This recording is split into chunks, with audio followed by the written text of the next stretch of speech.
सहनाववतु सहनौ भुनक्तु सह वीर्यं करवावहै तेजस्विनावधीतमस्तु मा विद्विषावहै। ओम शांति शांति शांति। वैदिक जीवन पद्धति की इस कक्षा में आप सभी का हार्दिक स्वागत है, अभिनंदन है। वेद हम सबके जीवन का उत्कर्ष करने वाला ज्ञान है। वेद के ज्ञान से हमारे सभी कर्म सात्विक, निष्काम तथा निर्लेप भाव से किए जाते हैं। कर्तव्य कर्म हमारा जो स्वधर्म है, जिसके बिना हमारा उत्कर्ष सुनिश्चित नहीं हो सकता है, वेद का जो संकेत हमारे लिए है, जो आदेश निर्देश है, वैसा जब हम अपने जीवन में उतारते हैं, अपने मन में, वाणी में, व्यवहार में वैसा ही करते हैं जैसा वेद का आदेश होता है, तो निसंदेह इसमें लेश मात्र संदेह की गुंजाइश नहीं रह जाती है कि हम धोखा खाएंगे, हम पतित होंगे, हमारा अपकर्ष होगा। ये कभी हमारे जीवन में हो नहीं सकता। अर्थात कहने का आशय ये है कि हम जैसे जैसे इस वेद के ज्ञान को अपने कर्म में उतारने लगते हैं, जैसा हमने जाना, माना और जैसा बड़ों का निर्देश हमने सुना, वैसा जाना, माना और किया, तो निसंदेह हम हर प्रकार से समुन्नत होते हैं और उत्तमोत्तम कर्मों को करते हुए जीवन की सार्थकता को हम सदा बनाए रखते हैं। कभी निरर्थक नहीं होता हमारा जीवन। जगत के लिए भी और इस जीवन के लिए भी अत्यंत महनीय है वेद का ज्ञान। हम ऋग्वेद के प्रथम मंडल के 180वें सूक्त का स्वाध्याय कर रहे थे और बहुत ही सुंदर चर्चा चल रही थी। पहले मंत्र का स्वाध्याय हमने किया था और आज हम इसी प्रकार से इस 180वें सूक्त के 5वें मंत्र का स्वाध्याय करेंगे। प्राणापान की देन क्या है, उसके विषय में हम चर्चा करेंगे। वेद मंत्र मैं पहले लिख देता हूँ, फिर इसका अभिप्राय क्या है उसको समझने का प्रयास करेंगे। ओम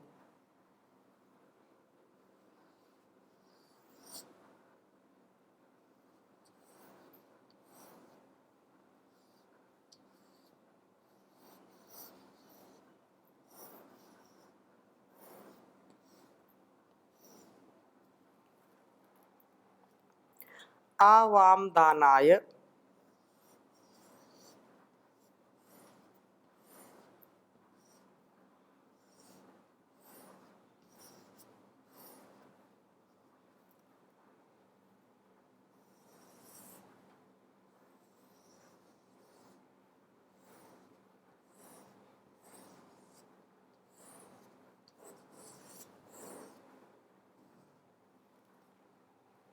ववृतीय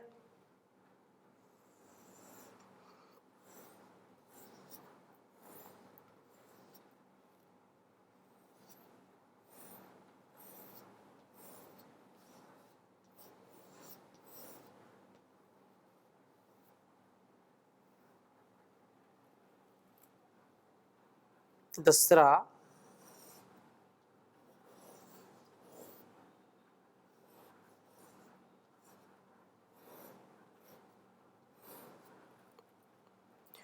गोरोहेण तौग्र्यो न जिव्रीहि।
जिव्रिः अपः क्षोणी सचते माहिना।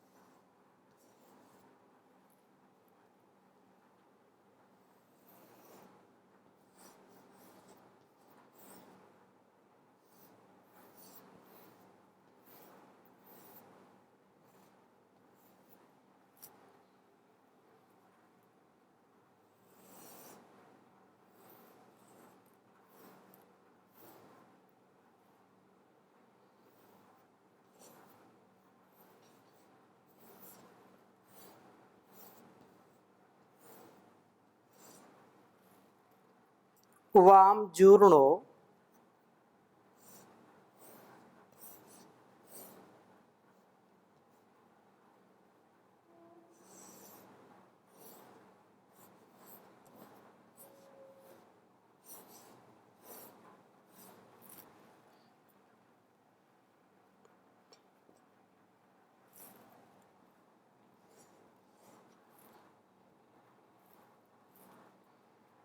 वाम क्षुरहंसो यजत्रा।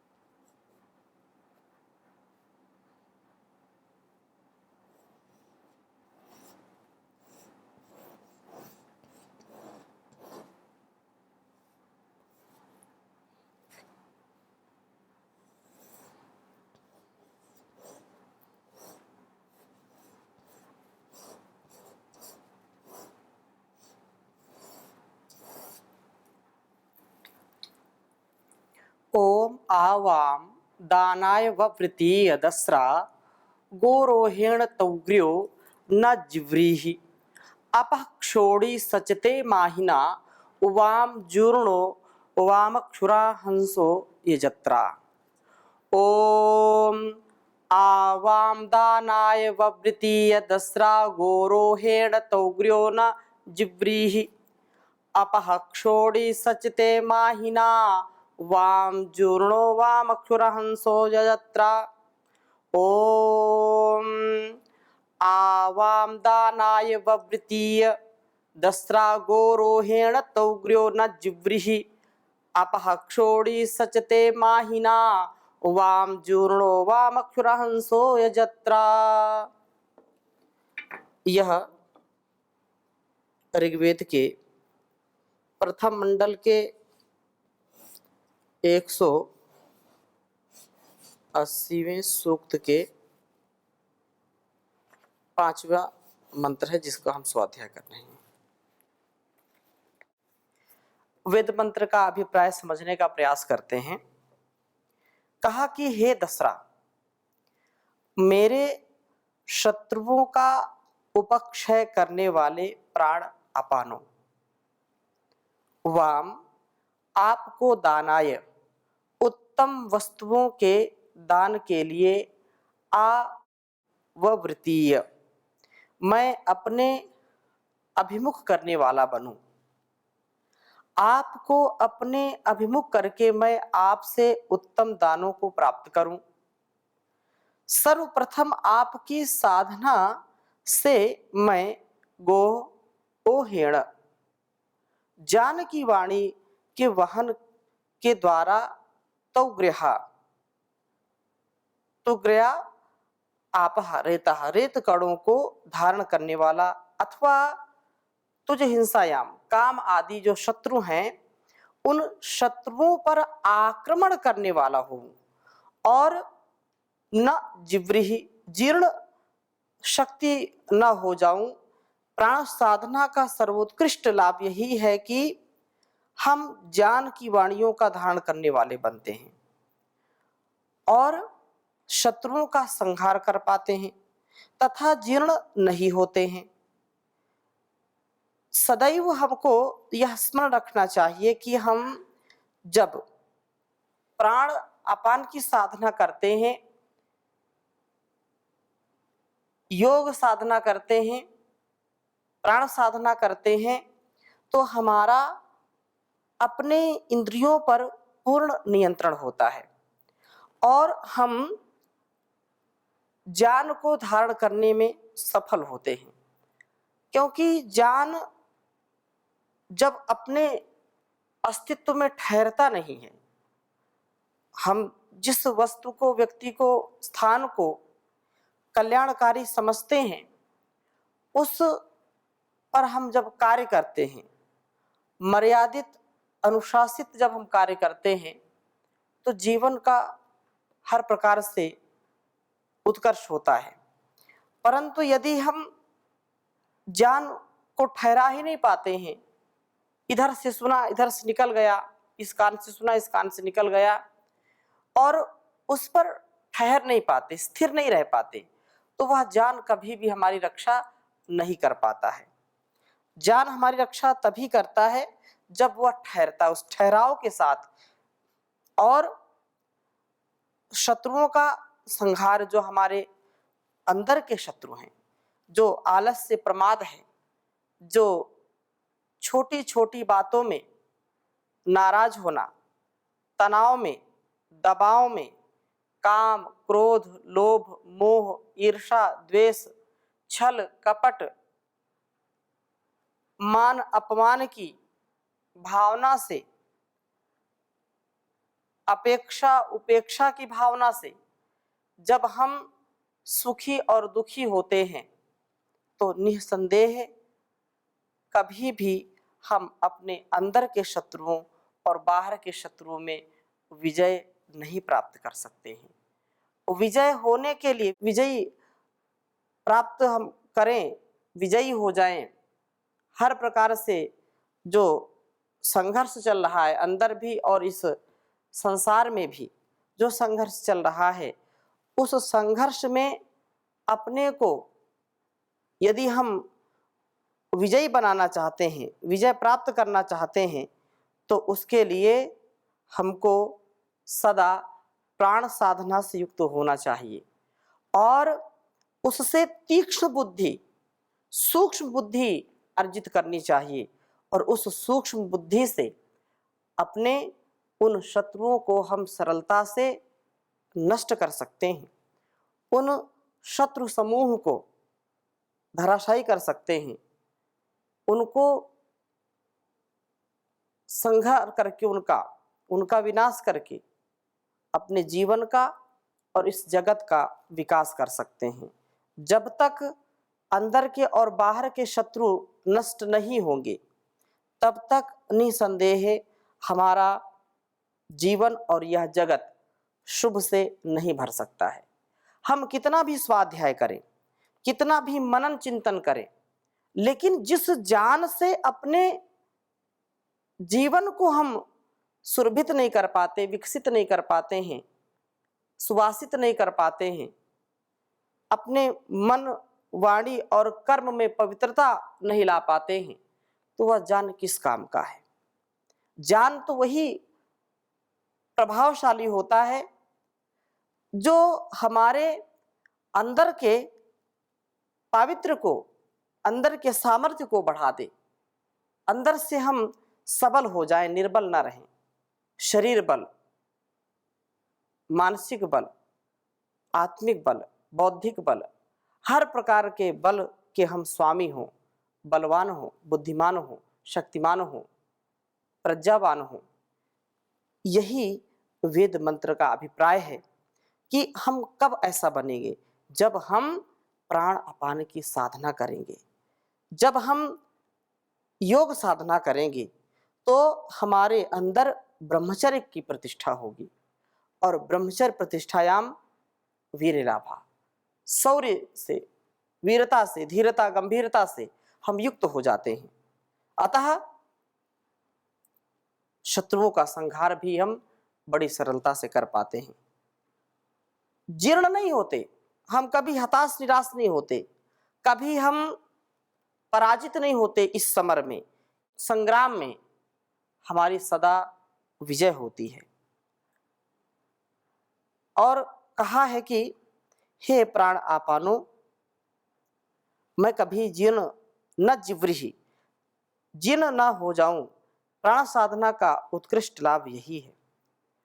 हे प्राणापानो, माँ वाम माहिना, आपकी महिमा से यह साधक अपह अंतरिक्ष लोक को तथा क्षोणी पृथ्वी लोक को सचते अपने में समवेत करता है। शरीर ही पृथ्वी लोक है और हृदय अंतरिक्ष है। इसका शरीर स्वस्थ दृढ़ होता है तथा हृदय अंतरिक्ष भी व्यापक व उदार वृत्ति वाला होता है। व्यापकता से, परिपूर्णता से हम अपने जीवन को संपूर्णता से युक्त कर लेते हैं। अपरिपक्वता या ये कहें कि अज्ञानता, अविवेक, अधर्म, अन्याय, अभाव, इन सब से दूर हो जाते हैं। शरीर का उत्तमता से विकास होता है, शरीर स्वस्थ व दृढ़ होता है तथा हृदय अंतरिक्ष भी उदार वृत्ति वाला होता है।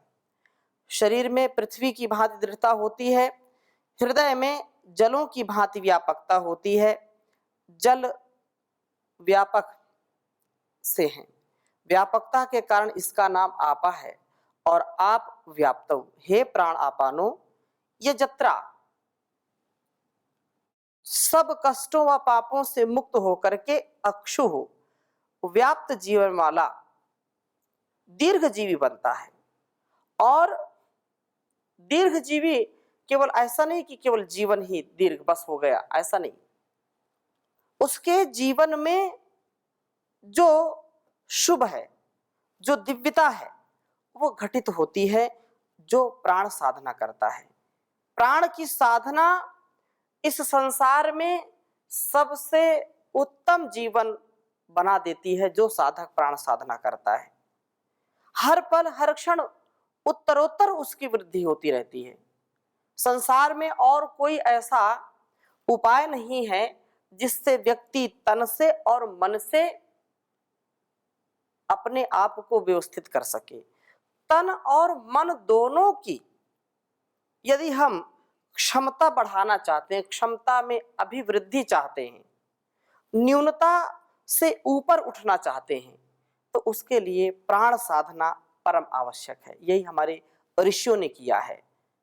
प्रभात में और सायंकाल दोनों संध्या काल में अपने सारे कार्यों से थोड़ा सा समय निकाल करके प्राण साधना जरूर करनी चाहिए। यदि हम सच्चे गृहस्थी हैं, वानप्रस्थी हैं, सन्यासी हैं, ब्रह्मचारी हैं, किसी भी वर्ण आश्रम का हम पालन कर रहे हो, प्राण साधना अत्यंत आवश्यक है। प्राण साधना के बिना हम अंदर के शत्रुओं को और बाहर के शत्रुओं को कभी भी पराजित नहीं कर सकते हैं। मन पर भी नियंत्रण पाना है, तन पर भी नियंत्रण पाना है, इस संसार के आकर्षण पर भी नियंत्रण पाना है, तो उसके लिए यह अत्यंत महनीय कार्य है, अत्यंत आवश्यक कार्य है कि हम प्राण साधना के सच्चे साधक बने।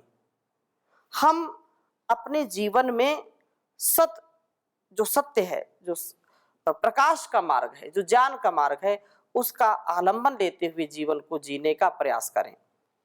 और हम यहाँ पर जो कहा दीर्घ जीवन आता है, और असतो मां सदगमय की भांति अहम हसह को छोड़ करके यह जो जीवन है, इस जीवन की जो गाड़ी है, इस गाड़ी में हम सदा उत्तमता से सफर करें, हम दिव्य जीवन वाले यात्री बन जाएं। क्योंकि प्राण साधना से वेद ज्ञान की प्राप्ति होती है।